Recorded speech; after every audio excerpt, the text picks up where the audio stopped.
I'm very happy today at Building Peace during the pandemic to welcome Bruno Lemarquis, who's the Deputy Special Representative of the Secretary General for the mission in Haiti, BINU, but he's also the resident coordinator and the humanitarian coordinator in Haiti.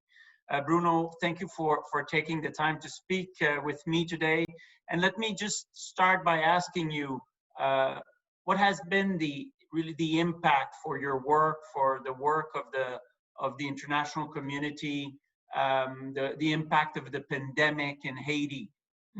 The main impact on the humanitarian front is the impact of COVID on non-COVID health services, where we see an absolute degradation of indicators. On the socio-economic post-COVID, where the UN, the World Bank, the EU, and others are really involved supporting government, I think something good could emerge, because so we are doing an exercise like in many other countries, but we want to put on the table really a reading of those vulnerabilities that have been exacerbated by paylock and COVID, and then what does that mean in terms of reform, in terms of public policies, in terms of the offer of service, the demand for services from citizens, and so on. So we are putting that as in the middle of the discussion with our Haitian partners. Can we talk about how to improve the situation in a country and have a recovery that is, in the word of the ESG, more equitable, greener, and building resilience. So there are opportunities, but it's a very challenging situation. Are there particular initiatives that the UN has brought forward now or is implementing that could be a good example of changes that you're trying to enact or support that take advantage, if you wish, of this new layer of crisis? So we have developed, in terms of the planning instrument, as part of the transition process within the UN, we've developed a one UN plan that brings together the mission and the UN country team.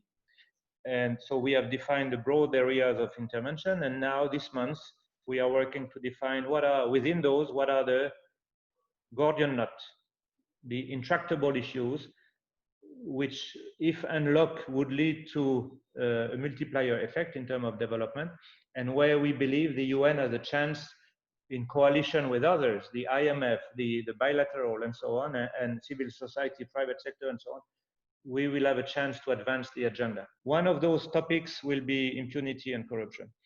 On the social front, one of the topics will be social protection, which speaks directly to the nexus.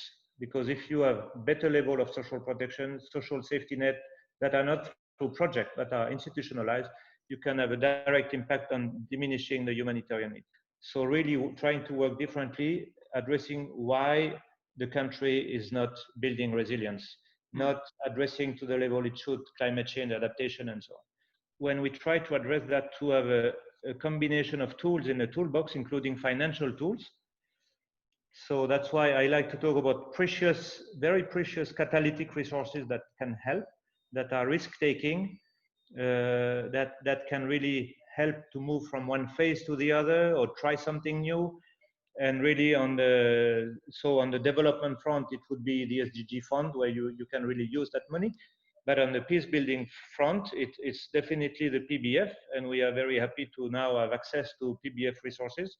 And I think the PBF would be of tremendous help as we fine-tune the way we want to address those guardian nodes, because we need catalytic money that is risk-taking. Maybe just to end, Bruno, how has the pandemic affected, the team's ability to work?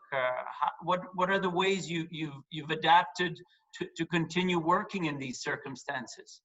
We decided early on to do what we call a program criticality exercise. That means to define who should stay, who really needs to stay to deliver. The rest can be delivered, but without staff presence. And as a result of that, we've reduced our footprint quite significantly. We asked all non-essential staff to leave, and then we kept those who really needed physical presence in country.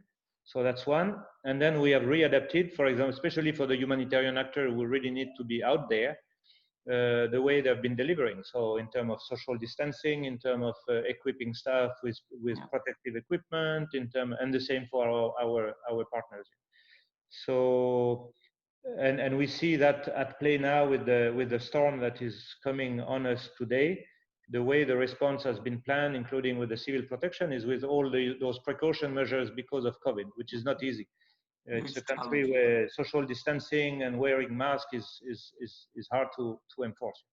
So, but because the pandemic has not been so far as bad as it could have been, the impact on our ability to deliver has not been that bad. Very good, Bruno. I really appreciate the time, and thank you very much for speaking to us today.